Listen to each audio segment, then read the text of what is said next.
West Virginia has always been a rebel. During the American Civil War, 50 counties of the Confederate state of Virginia split off to form their own state, West Virginia.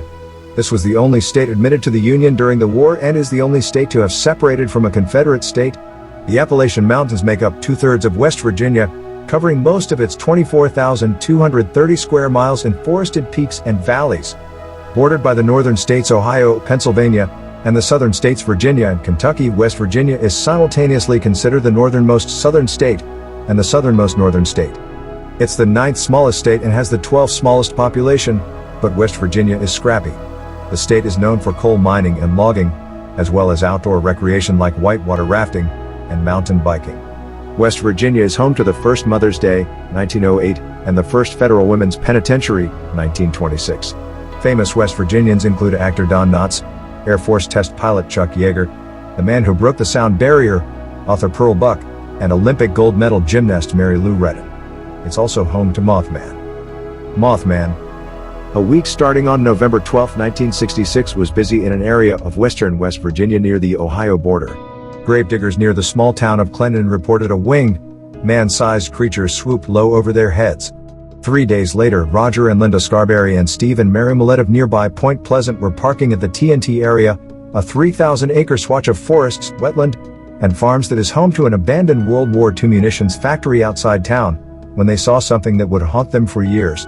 Their car headlights showed on a tall, black, man-like figure with glowing red eyes. As they sped away from the area, the creature opened wings and flew after them, its wingspan wider than the car. Steve Millette told the Point Pleasant Register the creature was like a man with wings. It wasn't anything like you'd seen on TV or in a monster movie. Over the next year, the creature was seen by more than 100 people, including volunteer firefighters, in the area around Point Pleasant. Police and wildlife officials blamed the sightings on a rogue heron or sandhill crane. Then a dog disappeared, and strange sounds began to come from people's television sets. But when the Silver Bridge connecting Point Pleasant with Gallipolis, Ohio, collapsed during rush hour on December 15, 1967, killing 46 people, locals began to blame the Mothman for all their troubles. Although the most notable sightings occurred in the late 1960s, Mothman, named by a newspaper reporter in the 1960s who was a fan of the cartoonish Batman TV series, reports continue today across multiple states and countries. The most recent sighting was a 2016 report by an anonymous man driving on Route 2 in Virginia. A picture the man took was televised by WCHS TV, Sheepsquatch. The TNT area isn't just the stomping ground of a black, man-sized terror. It's also the home to a white, man-sized terror, the Sheepsquatch. This beast is a bipedal creature covered in white wool with a pointed head, a fang-filled mouth, and the horns of a goat. In an interview with Modern Farmer magazine, Kurt McCoy, author of White Things, West Virginia's Weird White Monsters, said, "The TNT area itself is just chock full of amazing weirdness." The weirdness began in the 1990s when a hunter saw a white, man-like, goat-headed beast break from a line of brush and stop to drink at a creek. Not noticing the man, it casually rose and continued through the forest. That sighting was quickly followed by a family returning from a reunion seeing a tall goat-like creature step from the woods. The witnesses described it as being 7 to 8 feet tall, covered in shaggy white hair with legs like a man, McCoy told Modern Farmer. And they described the face as looking a bit long like a sheep and having horns like a ram's. That same decade, the monster was seen by children who claimed a white, horned bear on 2 feet watched them play in their yard. A motorist saw it sitting in a ditch, and campers claimed the Sheepsquatch threatened them at their campsite in the evening, but wouldn't approach the fire. Flatwoods Monster. Not all West Virginia's monsters come from the TNT area, some come from space. 3 boys saw a bright light streak across the sky on September 12, 1952. When the light landed on a local farm, the children alerted adults who took everyone to see what it was. When the group arrived, they found a ball of fire atop a hill surrounded by a mist that irritated their eyes and burned their nostrils. One member of the group shouted and pointed toward 2 lights that loomed over the object. Flashlight beams shot toward the lights and struck a black creature at least 7 feet tall with a head the shape of a sideways diamond. A cowl shaped like the ace of spades sat behind the creature's head. Its eyes glowed green. Then the creature hissed and moved toward the group, which sent them running. They alerted the sheriff's department and the local newspaper. Although deputies and the reporter scoured the area, they found nothing that night.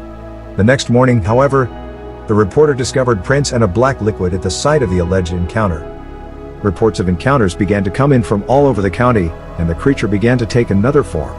Witnesses described it as looking more like a mechanical device than a flesh and blood monster. Flying saucers, strange odors, and electronic disruptions were common during these sightings.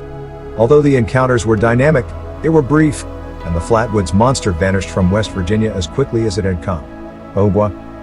Legend has it a river monster the size of a bear but shaped like a turtle lurks in the Monongahela River in the northern part of West Virginia.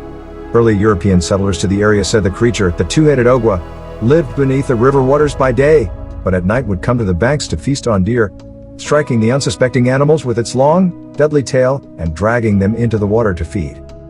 Early stories tell of encounters with the creature, including the troubles of a family that lived alongside the Monongahela River in the mid-1700s. While fishing, an enormous turtle emerged from the water and snatched a 12-year-old boy from the shore. The family searched for the child, but he was never found. Days later, the family was awakened by the sound of a large animal rubbing against their cabin. One of the children dared to look and saw a huge, dark turtle-shaped bulk outside the home. The family moved soon after. Appalachian Black Panther. Black panthers exist. Big cats that are usually spotted, such as jaguars, leopards, and bobcats, can be melanistic. This is when a greater than normal amount of dark pigment makes an animal appear black. The opposite is true in albinism. The bobcat, though, isn't large enough to account for the puma-sized big cat seen in the mountains of West Virginia. Leopards are native to Africa and Asia, and the jaguar is native to Central and South America. Once native to the southern states, they are still reported in Texas and New Mexico. However, sightings are quite rare. The black cats seen in West Virginia resemble black mountain lions, something our current science says doesn't exist.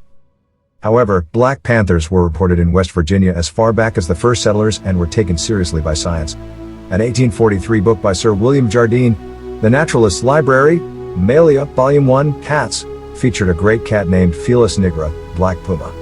The listing included a watercolor drawing of the feline by James Hope Stewart. Two of the beasts were supposedly displayed in London in the 1700s, although there is no record of what happened to the cats. Although still reported to this day, the Appalachian black panther falls into the realm of cryptozoology, Stone Man. Every state has its story of Bigfoot. Seriously, every state except Hawaii. In West Virginia, it's the legend of the Stone Man. Early settlers to the area encountered enormous apes that would throw rocks at their camps and later houses. The local Cherokee Indians called the tall human-like creatures Nununui, which means Stone Man because no weapon could pierce its skin. Adventurers and later timber men encountered the Stone Man much more often than they would like. Apparently, people still are encountering the Stone Man in West Virginia, to the tune of 100 reports per year. Like this report investigated by the Bigfoot Field Research Organization.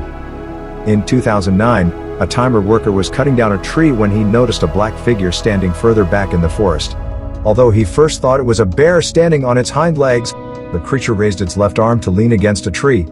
After a few minutes, it turned and walked into the forest like a man.